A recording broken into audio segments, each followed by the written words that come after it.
Hi everybody, it's day 11. It's Audrey. Welcome back. Winding down things here with the 'Tis the Season 12 Days of Holidays scrapping.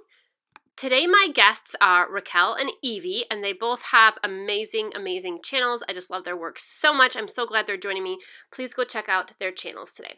So this page today is a total challenge for me, and I decided to challenge myself, and here's how. I am using a collection that I wouldn't usually scrap with. I usually like bright, fun colors for holiday pages. So I'm using a collection that I have, but I didn't think I would normally work with. And I am using large photos today, and more than one. I decided to end up using more than one photo. So let me talk about what I'm doing here first. So I am going to use some deco foil. I wanted a shiny element on my page. So I just took some double-sided super tape, which is also from Thermoweb, and it's the red tape. It's the sticky double-sided tape, and I just put it on a piece of scrap paper. And I actually took my my strips from the bottom of extra cardstock. I added a piece of tape to them, and then I put the foil over the top and pulled it off and trimmed it, and that was it. So I'm making these little foil strips, and my goal on this page is I had the bright idea that I wanted to do some paper weaving. That I thought that by mixing up the patterns here and some of the colors, it would just give a really pretty design. And I love this kind of off-white paper with the polka dots. It really matches some of the colors and tones in my photo. So that is what I'm going with. So I put a little bit of red, a little bit of green, and a little tiny bit of blue, but mostly kind of that off-white. And then I'm going to mix those foil strips in with these other colors to bring in a little bit of sparkle. So I start by just grabbing a whole bunch of strips and putting them in an arrangement that I like, and I forgot the foil strips. I had done these green foil strips, but then I decided the green didn't match, so I just stuck with the silver. So you can see the silver there, and it's such a pretty metallic, shiny silver.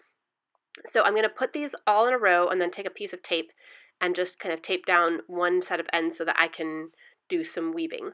So I'm just randomly picking other strips here, and I know I'm not going to have the entire set woven from top to bottom. I'm just going to have a small section woven, and I'm only going to keep my woven piece the width that you see here. So again, just this is your typical paper weaving here, over, under, and then alternate with the next strip. So I play around with this for a while, and I only have a tiny bit of red because I thought that I was going to add in some more red elements with my embellishments. So that's why I only put a little hint of red in the papers here. So my paper started to come out from underneath the tape at the top, and it was getting to be a little bit of a pain. But once you get a few strips in there, they kind of secure themselves. So I finished all that weaving, and you can see I trimmed the ends down, and I have my large 5x7 photo. And you can see how when this other piece of paper gets out of the way, how the color of the building in my photo kind of is the same color as that off-white cream colored paper. So I loved how that picked that up. So I cut out some of those green pine branches from one of the pattern papers, and I'm going to fussy cut those out. And then I went right to the sticker sheet right away because I thought I would scatter some of those stickers around to make pretty stars. So this was going to be the basis of my page. So I'm going to fussy cut out these pine branches. I picked 4. I ended up fussy cutting out 5 of them. They're kind of detailed, but I just really went along the edges, and you don't have to be too exact when you do these because you still get the general shape, and as long as you can see the image on there, it still looks pretty. So to pick up on more of the metallic, I decided to put part of my title in the silver foil like I had before. So because when I had my photo over the foil strips, I just could not see the silver as well. So I cut a piece of what's called a toner sheet, and it's just like a toner that would be in a printer, and it's a sheet that's all black, and you put the foil over the top, and then you put it through a laminator, and the foil adheres to the toner. So I'm going to cover the whole sheet with black. You can cut out like shapes or punch out shapes and then foil it, but I'm going to foil it first and then cut it on my silhouette. I like to do that because I find if you cut it first and then foil it, that the foil doesn't come out as crisp. So you could see my reflection in there. That's pretty funny. So there's the silver piece of foil, the toner sheet that I foiled. So it's the foil on top. Good thing you can't see me too well in that reflection because I don't have any makeup or anything on today. So, okay, so that's cutting, and I put it on my mat, and it's going to cut. So here's where I decided to bring in this other picture. So I had printed out this other picture from the same moment, and I was going to do a whole separate page with this photo, but I thought it was so cute, such a cute close-up of the kids, and I thought I don't really need to do a separate page, so I'm going to put it on there too. So I cut out the word city, and my title is going to be Christmas Time in the City. And look at how beautiful that is cut out. This font, by the way, is called, I think it's called Watermelon Script. So that is why I used the silver, because I was thinking of a city, and I was thinking of sparkly city lights, and that is the title I used. So I really love that part of the title. So I backed my one photo with just a piece of paper that's from like one of the 4x6 cards or something. And then I was looking for a sticker that said Christmas or Christmas time, and as I was going through the papers, I found this piece of pattern paper that has these banners on it. So I thought, let me see how that would look. So I just kind of do a really rough cut at first, and it's kind of the perfect size to fit across both of my photos. I mean, it fits edge to edge of my photos pretty perfectly. So I thought I have to use it, and I really like it. It's super cute. So I fussy cut out all the little banner pieces, and I love how that looks. And there's my little bit of red, my hint of red that I had said that, you know, the reason I didn't use a ton of red strips in my pattern paper is because I was going to bring in more red in the embellishments. So there is my ton of red. Well, not my ton, my hint of red. I needed to have something else Christmassy on here, so I stuck a little Santa sticker behind the photo there. That was kind of cute, so him just peeking out. And I didn't know really what else to do. And here's why I felt I was challenged. Okay, because I don't typically use, like I said, a very large photo like that, let alone 2 photos. So typically my pages are 1 photo pages, and the photo is usually about the size of the close-up photo here. So this was a real challenge for me. And I find what happens is when I have these 2 photos that are so large that I don't embellish as much because the photos take up so much space. Whereas if you have 1 smaller photo, you have a lot more canvas to work with, so to speak. So I didn't want to over embellish because I didn't want to take away from the photos. So, you know, I was really playing around with a lot of stuff here and trying to make it work. So I took out a die cut pack from, this is Pink Fresh Studio, and it had a couple tags and stuff, and I thought I was going to put some tags behind the top edge of the photos just to kind of bring something to the edge and to draw your attention up there a little bit because it was kind of empty. And there was a great little white space on my big photo there, so I'm going to put a tag there. I'll cut that tag in half so I have a little red and white strip at the top of each photo. I wasn't sure if I should mat my large photo, and I did try to mat it with pattern paper, but it did not work out. I thought I was going to add a little ring to that one tag, but I thought it was too much green, and it really pulled your eye away from the bottom of the page. Just that one little green circle totally threw my eye off, so I don't end up using that. I'm going to trim this tag down and use the bottom half on another project because I really only want the top of that sticking out and then have this other little tag overlapping the top. So I'm going to start to glue. I had also considered doing some mixed media on this background, but for the same reason as I mentioned with the embellishments, I don't add too much more because I felt like I had too much space taken up already.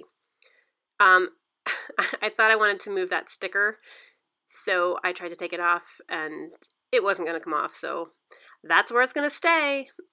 I'm going to just leave it there and make it work. That's why I try not to put anything down, glue anything down until I'm absolutely sure it's where I want it. And I kind of, put that sticker down in a rush because I thought it was going to go there, and then I ended up adding the other photo in, and yeah, scrappers problems, you know. Okay, so I love how, the other thing is I really love how that woven pattern looks, but I feel like I cover that up a lot too. So this page didn't really turn out like I had planned it in my mind. And I think, again, because I was working with different size photos, but I still like the way it came out. It came out cute. Oh, there's where I tried to experiment with putting paper behind the picture, and I was just like, nah, I don't like the pattern paper behind it. It's fine without it. It stands out. It stands out enough because it's so big. I also, I just realized I also don't do any stitching on this paper too. I could have done some stitching on those strips or something to add some interest, but I didn't even do that. So this is another example of your typical old scrapbook page. No mixed media, no stitching, no cut files. So yeah, just plain old scrapping.